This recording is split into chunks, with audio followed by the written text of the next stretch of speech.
Students, I welcome you all in e-learning platform. Today I will teach you chapter 21. Chapter name is Our Community Life and Unity in Diversities. So let us read the chapter. Man is called a social animal. Man cannot live without a society or a community. The society provides security and support to everyone. It is due to human nature and necessity that we enjoy living in a community. तो हम जो human being हैं वो एक socially animal की तरह हैं. हम अपनी सोसाइटी के बिना, अपने पड़ोस के बिना बिल्कुल भी नहीं रह सकते. और हमारी जो हमारी सोसाइटी है, हमारी कम्युनिटी है, हमें इस तरीके एक सपोर्ट प्रोवाइड करती है, सिक्योरिटी प्रोवाइड करती है. जब भी हमारे ऊपर कोई आपदा आती है तो वो as a support, as a security हमारे साथ खड़ी होती है और हमें सपोर्ट देती है. और ऐसे ही अगर हमारी सोसाइटी में किसी मेंबर पर कोई आपदा आती है, कोई प्रॉब्लम आती है तो हम सब मिलकर उनके साथ खड़े हो जाते हैं. तो इसीलिए विदाउट सोसाइटी के हम नहीं रह सकते हैं. तो हमें सोसाइटी में रहना, सबसे मिलजुल कर मेल मिलाप करके रहना बहुत ज़्यादा ज़रूरी होता है. As a result of the advancement in science and technology, human needs have multiple manifold. The people living in a village comparatively leads a simple life than those who reside in cities. As a result, their requirements are from different one another. In short, need, requirement and necessity of human being compel them to live together and exchange mutual cooperation. Thus this life is called community life. तो हमारी science और technology की advancement के कारण ही है कि हमारी जो रिक्वायरमेंट होती हैं, हमारी जो नीड होती हैं वो प्लेस टू प्लेस चेंज हो जाती है. जैसे जो विलेज एरिया के लोग होते हैं उनकी नीड एंड रिक्वायरमेंट डिफरेंट होती है कंपेयरिंग टू सिटी एरिया के जो लोग होते हैं उनके कंपेयरिंग में.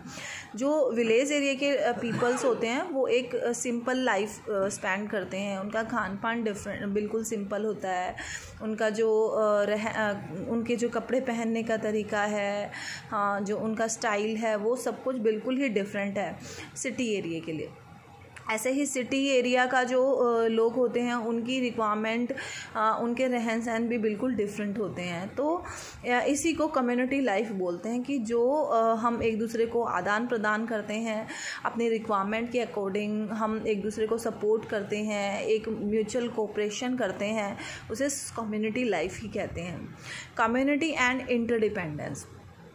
The community in which we live compromise of the family, the school and the neighborhood, and the family living close to one another in particular area form a neighborhood living together being village or a city. तो community में हम सबके साथ compromise करके चलते हैं. जैसे हम जब फैमिली में होते हैं तो हमें बहुत सी चीज़ों के लिए हमें एक दूसरे के साथ कॉम्प्रोमाइज़ करना पड़ता है. अगर हम कॉम्प्रोमाइज़ नहीं करते हैं तो हम अपने फैमिली में एक बैलेंस नहीं बना पाते हैं और हमें मतलब वो हमारा जो फैमिली का बैलेंस है वो बिगड़ जाता है. तो ऐसे ही जब हम स्कूल में होते हैं तो वहाँ पर भी हमें बहुत जगह पर कॉम्प्रोमाइज़ करके चलना पड़ता है.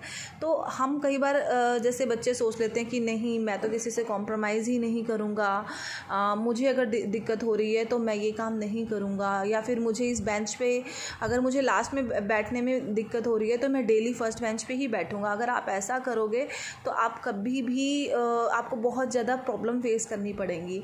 तो अगर आप स्कूल में हैं या आप फैमिली में हैं या आपका नेबर हैं, हर जगह पर आपको कॉम्प्रोमाइज़ करके चलना पड़ेगा, अदरवाइज़ आपको बहुत ही दिक्कतों का सामना करना पड़ेगा. Many villages and cities together form a country. No country in the world can meet the demand of its people independency. तो हम चाहे हमारी फैमिली हो, पड़ोस हो, या कोई विलेज, सिटी, या कहीं पे भी कंट्री का कोई भी जगह है, अगर हम आपस में कॉम्प्रोमाइज़ नहीं कर पाते हैं तो हमें बहुत दिक्कतें आती हैं और हम एक दूसरे पर डिपेंड होते हैं. और इसीलिए ही हमें एक दूसरे को सपोर्ट करना पड़ता है. In our daily life, we require the service of farmer, tailor, electrician, plumber, shopkeeper, teachers, doctors, and many more specialists and skilled worker. The interdependence in every spheres of life promotes a feeling of togetherness, belongingness, and the social well-being. This paves the way for continued development of our community life. तो हमें अपने daily life में बहुत सारे services की requirement होती है, जैसे कि फार्मर, अगर फार्मर अच्छे से काम नहीं कर पाता है तो फार्मर पे ही हम डिपेंड होते हैं, क्योंकि जो हम वेजिटेबल खा रहे हैं या फिर हमें वीट्स की ज़रूरत है, राइस की ज़रूरत है, वो सब कुछ हमें फार्मर के थ्रू ही मिलता है। टेलर का भी हमारे लाइफ में बहुत ही इम्पोर्टेंट रोल होता है। इलेक्ट्रिशियन है, प्लम्बर है, शॉपकीपर है, टीचर्स है या डॉक्टर्स है, बहुत सारे स्पेशलिस्ट और स्किल्स वर्कर्स हैं हमारी सोसाइटी में, और वो हमारे से कहीं ना कहीं पूरी तरह से जुड़े हुए हैं। कई बार हम अपने आप को कुछ ज़्यादा ही बड़ा भी समझ लेते हैं। हम जो किसी काम को हम छोटा समझ लेते हैं, जैसे कि शू मेकर होता है, तो हम सोचते हैं कि ये तो एक पुअर पीपल है, तो हम ज़रूरी नहीं है कि हम उसकी रिस्पेक्ट करें। हाँ, जबकि जब आपके जूते टूट जाते हैं तो आप डॉक्टर से इलाज नहीं करवा सकते। आपका जो जूते टूटे हैं उसको आप ठीक करवाने के लिए आपको शूज़ मेकर के पास ही जाना पड़ेगा, तभी आपके शूज़ अच्छे से ठीक हो पाएंगे। मोची ही आपका जूते ठीक कर पाएगा। तो इसीलिए हमें एक दूसरे को छोटा बड़ा ऐसा भी नहीं सोचना है कि वो छोटा है तो वो हमारे कभी काम नहीं आ पाएगा। हर कम्युनिटी का हर मेंबर हमारे किसी न किसी काम आता है, और उसी तरीके से हम भी किसी न किसी तरीके से जो हमारे सोसाइटी में, जो हमारे इर्द गिर्द जितने भी लोग होते हैं, वो हमारे लिए हम उनके लिए बेनिफिशियल प्रूव होते हैं। तो इसीलिए हमें एक दूसरे की रिस्पेक्ट करनी बहुत ज़रूरी है। सबसे पहले रिस्पेक्ट ही होनी चाहिए ताकि हम एक दूसरे के साथ एक कोऑर्डिनेशन बनाकर चल पाएँ। तो आगे है, the interdependence in every spheres of life promotes the feeling of togetherness, belongingness and social wellbeing. This pave the way of continuous development of community life.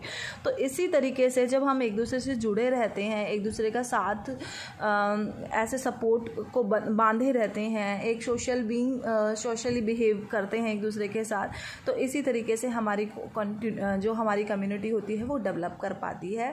Otherwise हमें बहुत ही दिक्कतों का सामना करना पड़ता है।